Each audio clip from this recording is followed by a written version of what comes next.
Hello guys, welcome to my YouTube channel. അപ്പോൾ ഇന്ന് ഡിന്നറിന് വേണ്ടിയിട്ട് ഞാൻ കുറച്ച് ഫ്രൈഡ് റൈസും പനീർ ബട്ടർ മസാലയാണ് ഉണ്ടാക്കുന്നത് കേട്ടോ. മിക്കവാറും ദിവസങ്ങളിൽ രാത്രിയിൽ നമ്മൾ ചപ്പാത്തിയും കറി അങ്ങനെയൊക്കെയാണ് ഉണ്ടാക്കുന്നത്, അല്ലെങ്കിൽ ഓട്സിൻ്റെ പുട്ടോ അങ്ങനെയൊക്കെ. അപ്പോൾ ഇന്ന് എനിക്ക് ഇതൊന്നും ഉണ്ടാക്കണമെന്ന് തോന്നി. അപ്പോൾ അത് ഞാൻ ഉണ്ടാക്കുന്നത് എങ്ങനെയാണെന്ന് നിങ്ങളെ കൊണ്ടൊന്ന് കാണിച്ചു തരാമെന്ന് വിചാരിച്ചു കേട്ടോ. ഞാൻ എൻ്റേതായ രീതിയിലൊക്കെയാണ് പനീർ ബട്ടർ മസാലയൊക്കെ ഞാൻ ഉണ്ടാക്കുന്നത്. പല വീഡിയോസും ഞാൻ കാണാറുണ്ട്, അതിൽ നിന്നും ഞാൻ കുറച്ച് കാര്യങ്ങളൊക്കെ എടുത്ത് ഞാൻ എൻ്റേതായ രീതിയിൽ ഉണ്ടാക്കും. അപ്പം ഞാൻ ഉണ്ടാക്കുന്നത് എങ്ങനെയാണെന്നൊന്ന് കണ്ടിട്ട് വന്നാലോ. അപ്പോഴത്തേ ഞാൻ അതിന് വേണ്ടിയിട്ടൊരു 450 ഗ്രാം ബസ്മതി റൈസാണ് എടുക്കുന്നത് കേട്ടോ. ആ 250ൻ്റെ കപ്പിൽ ഞാൻ 2 പാത്രം എടുക്കുന്നുള്ളൂ, ഒരെണ്ണത്തിൽ കുറച്ചേ എടുക്കുന്നുള്ളൂ. അപ്പോൾ അതുകൊണ്ടാണ് ഞാൻ 450 ഗ്രാം എന്ന് തന്നെ പറയുന്നത് കേട്ടോ. അപ്പം അരി എടുത്തിട്ട് നമുക്ക് 3-4 പ്രാവശ്യം ഒന്ന് കഴുകി വൃത്തിയാക്കി എടുക്കണം. എല്ലാവർക്കും അറിയാം, എന്നാലും ഞാൻ എൻ്റെ ചാനലിലൂടെ ഒന്ന് ഞാൻ ഉണ്ടാക്കുന്നത് എങ്ങനെയാണെന്നൊന്ന് കാണിക്കാമെന്ന് വിചാരിച്ചിട്ടാണ് കേട്ടോ. അപ്പം നല്ലതായിട്ടൊന്ന് കഴുകി വൃത്തിയാക്കി ഒരു 10 മിനിറ്റ് നേരം ഞാൻ സോക്ക് ചെയ്യാൻ വെക്കുന്നുണ്ട് കേട്ടോ. അപ്പം അതിന് വേണ്ടിയിട്ട് നമുക്കൊരു പാത്രത്തിൽ വെള്ളം തിളപ്പിക്കാൻ വെക്കാം. അതിലേക്ക് ഞാൻ കുറച്ച് സൺഫ്ലവർ ഓയിലാണ് ഒഴിക്കുന്നത്. പിന്നെ അതിന് ആവശ്യത്തിനുള്ള ഉപ്പും കൂടി ഇടുന്നുണ്ട്. പിന്നെ വെള്ളമൊന്ന് നമുക്ക് തിളയ്ക്കാനായിട്ട് വെയിറ്റ് ചെയ്യാം കേട്ടോ.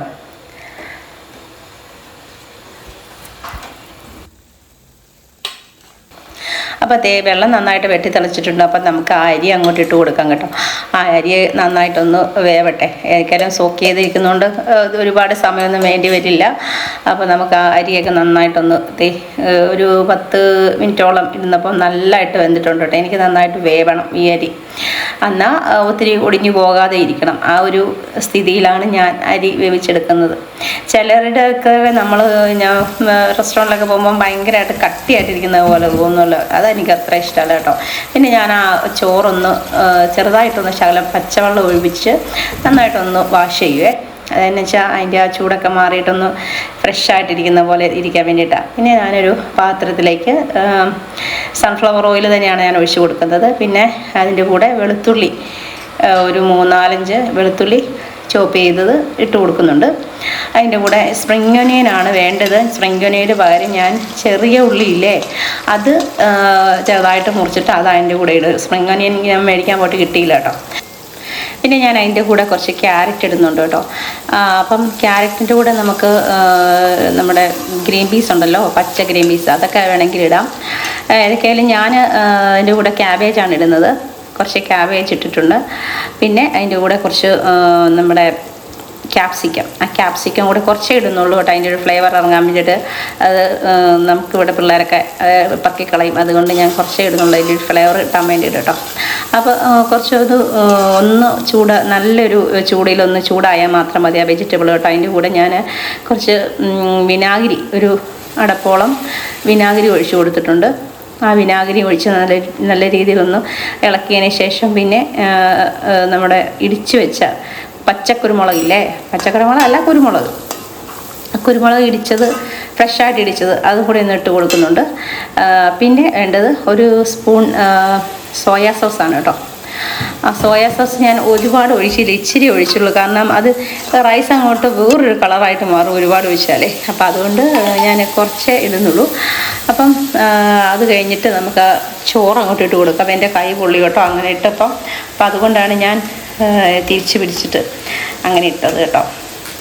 അപ്പം ചോറും കൂടി ഇട്ട് നമുക്ക് അത് നല്ല പോലെ ഒന്ന് ഇളക്കിയെടുക്കാം.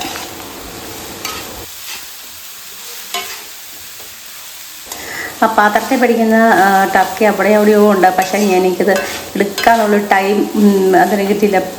അടിക്കരിഞ്ഞ് പോലും മേടിച്ചിട്ട് ഞാൻ അത് ഇളക്കിപ്പോൾ പാത്രം കിടന്ന് കറങ്ങുന്ന കേട്ടോ. അപ്പോൾ അതാണ് കറങ്ങിയത്. പിന്നെ ഞാൻ ആ തുണിയൊക്കെ എടുത്തുകൊണ്ട് വന്നിട്ട് നന്നായിട്ടൊന്ന് ഇളക്കി സെറ്റാക്കിയിട്ടുണ്ട് കേട്ടോ. ഞാനൊന്ന് ടേസ്റ്റൊക്കെ നോക്കുമായിരുന്നു കേട്ടോ. അടിപൊളിയാണ്, എനിക്കിഷ്ടപ്പെട്ടു, സൂപ്പറായിരുന്നു കേട്ടോ. ഇതാണ് അതിൻ്റെ ഒരു ഫൈനൽ ലുക്ക്. നമ്മൾ ഈ സൺഫ്ലവർ ഓയിലിനേക്കാൾ നല്ലത് ഒലിവ് ഓയിൽ ഒഴിക്കുകയാണെങ്കിൽ ഒന്നുകൂടെ അടിപൊളിയായിരിക്കും. എന്നാൽ പിന്നെ നമുക്ക് ഒട്ടും സമയം കളയാതെ നമുക്ക് ആ പനീറും കൂടെ ഉണ്ടാക്കിയേക്കാം കേട്ടോ. അത് ഞാനൊരു 200 ഗ്രാമിൻ്റെ ഒരു മിൽക്കി മിസ്റ്റിൻ്റെ ഒരു പനീർ ആണ് എടുത്തിരിക്കുന്നത് കേട്ടോ. അപ്പോൾ ക്യൂബ് ആയതുകൊണ്ട് നമുക്ക് പിന്നെ കഷ്ണങ്ങളൊന്നും ആക്കണ്ടല്ലോ. അപ്പോൾ അത് കുറച്ച് നേരം ഒന്ന് വെള്ളത്തിൽ ഇട്ട് വെക്കാം. അതിൻ്റെ ആ ഒരു പാലിൻ്റെ ഒരു സ്മെല്ലും അതൊക്കെ മാറാൻ വേണ്ടിയിട്ട് കുറച്ച് നേരം ഒന്ന് വെള്ളത്തിൽ ഇട്ട് വെച്ചാൽ മതി കേട്ടോ. ഞാൻ അങ്ങനെയാണ് ചെയ്യുന്നത്. പിന്നെ നമുക്കതിന് വേണ്ടിയിട്ട് ഒരു ക്രീം തയ്യാറാക്കണം. അപ്പോൾ അതിന് വേണ്ടിയിട്ട് ഞാൻ 1 സ്പൂൺ കാശ്മീരി മുളക് പൊടി ഇട്ട് കൊടുക്കുന്നുണ്ട്. പിന്നെ 1 സ്പൂൺ മല്ലിപ്പൊടി ഇട്ട് കൊടുക്കുന്നുണ്ട്. പിന്നെ അതിൻ്റെ കൂടെ ഒരു 1/4 ടീസ്പൂൺ മഞ്ഞൾപ്പൊടി ഇട്ട് കൊടുക്കുന്നുണ്ട്.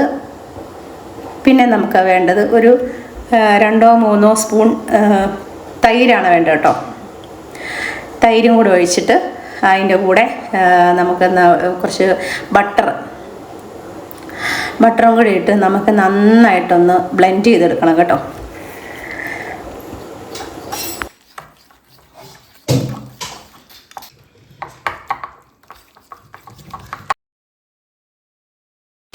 പിന്നെ ഞാൻ അതിൻ്റെ കൂടെ ഒരു ശകലം ജീരകപ്പൊടി, ഒരു 1/4 ടേബിൾ സ്പൂൺ ജീരകപ്പൊടിയും കൂടെ ചേർക്കുന്നുണ്ട് കേട്ടോ. അതും കൂടെ ചേർത്ത് അതിൻ്റെ കൂടെ ഒന്ന് മിക്സ് ചെയ്ത് വെക്കാം നമുക്ക്. അപ്പോൾ നമ്മൾ ഉണ്ടാക്കിയ ക്രീം അവിടെ ഇരിക്കട്ടെ. അപ്പോൾ നമുക്കൊരു ചീനിച്ചട്ടി വെച്ചിട്ട് അതിലേക്ക് കുറച്ച് ബട്ടർ ഇടണം. ശ്രീക്കുട്ടാണ് മുമ്പേ കുറച്ച് ബട്ടർ അതിൻ്റെ അകത്ത് ഇട്ടിട്ടുണ്ടായിരുന്നു കേട്ടോ. അതാണ് അതിൻ്റെ അകത്ത് കാണുന്നത്. അപ്പം ഞാനൊരു പീസും കൂടെ ബട്ടർ ഇട്ടിട്ടുണ്ട്. പിന്നെ നമ്മുടെ ബേ ലീഫില്ലേ അത് ഒന്ന് ചെറുതായിട്ടൊന്ന് വഴറ്റി കഴിയുമ്പോൾ പട്ട, ഗ്രാമ്പൂ, ഏലക്ക അതും കൂടി ഇട്ട് നല്ലതായിട്ടൊന്ന് പൊട്ടിക്കഴിയുമ്പോൾ പിന്നെ അതിൻ്റെ കൂടെ ഇഞ്ചിയും വെളുത്തുള്ളിയും കുറച്ചിട്ടാം. അതുമൊക്കെ നമുക്കൊന്ന് നല്ലതായിട്ടൊന്ന് ഇളക്കി കൊടുത്ത് ചെറുതായിട്ട് അതിൻ്റെ പച്ചമണമൊക്കെ മാറുന്നത് വരെ ഒന്ന് ചെറുതായിട്ടൊന്ന് ഇളക്കി കൊടുക്കാവേ. പിന്നെ അതിൻ്റെ കൂടെ ഞാനൊരു 2 പച്ചമുളക് ചെറുതായിട്ട് അരിഞ്ഞത് അതും കൂടി ഇടുന്നുണ്ട്. പിന്നെ കുറച്ച് നട്ട്സ്, ഒരു 10-12 നട്ട്സ് ഞാൻ ഇട്ടിട്ടുണ്ട് അതിൻ്റെ കൂടെ. പിന്നെ നമ്മൾ ചോപ്പ് ചെയ്ത് വെച്ചിരിക്കുന്ന സവോള, ഒരു 2 സവോള ഞാൻ ചോപ്പ് ചെയ്തതാണേ. അപ്പോൾ അതും കൂടി ഇട്ട് ശകലം ഉപ്പും കൂടി ഇട്ട് നമുക്കൊന്ന് നന്നായിട്ടൊന്ന് ഒരു ചെറിയ ഒരു മെറൂൺ കളറാകുന്നിടം വരെ നമുക്കൊന്ന് ഇളക്കി കൊടുക്കാം. പിന്നെ അതിൻ്റെ കൂടെ നമുക്ക് 2 തക്കാളി ആവശ്യമുണ്ട്. തക്കാളി നമുക്ക് അരിഞ്ഞുകൊണ്ട് വന്ന് അതും കൂടെ അതിൻ്റെ കൂടെ ഇട്ട് കൊടുക്കാവേ. അപ്പോൾ അതും കൂടെ ഇട്ട് കൊടുത്ത് നമുക്കൊന്ന് ഇളക്കി സെറ്റാക്കാം. അപ്പോൾ അത് നന്നായിട്ടൊന്ന് വഴണ്ട് വരുമ്പോൾ നമ്മൾ എടുത്ത് വെച്ചിരിക്കുന്ന ക്രീം ഉണ്ടല്ലോ, ആ ക്രീം നമുക്ക് ആ കൂട്ടിലേക്കൊന്ന് ഒഴിച്ച് കൊടുക്കാവേ. അപ്പം ആ ക്രീമും കൂടി ഇട്ട് നമുക്കതൊന്ന് നല്ലപോലെ ഒന്ന് യോജിപ്പിച്ച് ഇളക്കിയെടുക്കാവേ.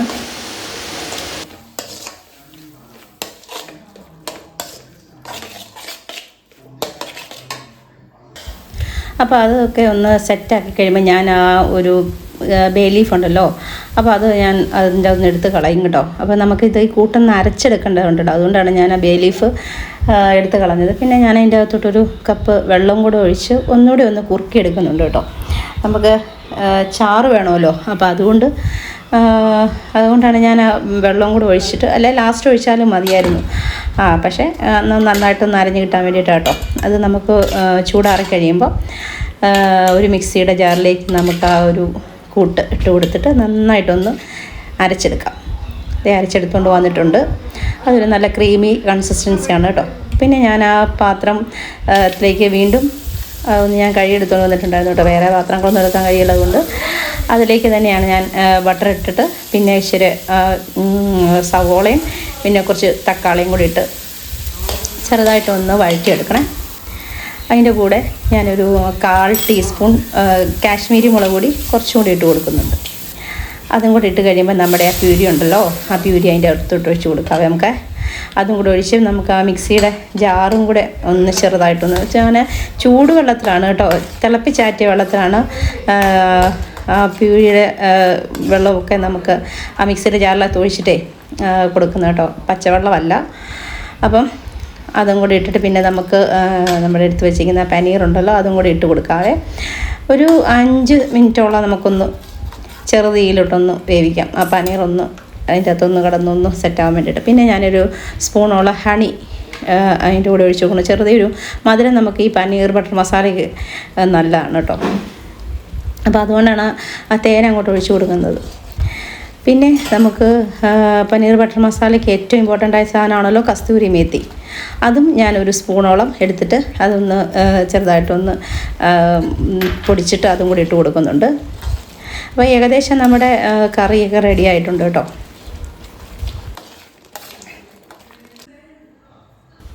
പിന്നെ ഞാൻ ലാസ്റ്റ് ശക്കലം മല്ലിയിലയും കൂടെ തൂവി കൊടുത്തിട്ട് അവിടെ കുറച്ച് നേരം ഒന്ന് വെച്ചു. പിന്നെ നമുക്ക് ഒന്ന് സെർവ് ചെയ്യാം കേട്ടോ. അപ്പം ഞാൻ കറി ഒരു പാത്രത്തിലേക്ക് മാറ്റിയിട്ട് വെറുതെ ഒരു വീഡിയോ എടുത്തതാണേ, സ്ലോ മോഷൻ വീഡിയോ എടുത്തതാണ്. കൊള്ളാലോ അല്ലേ, അടിപൊളിയല്ലേ?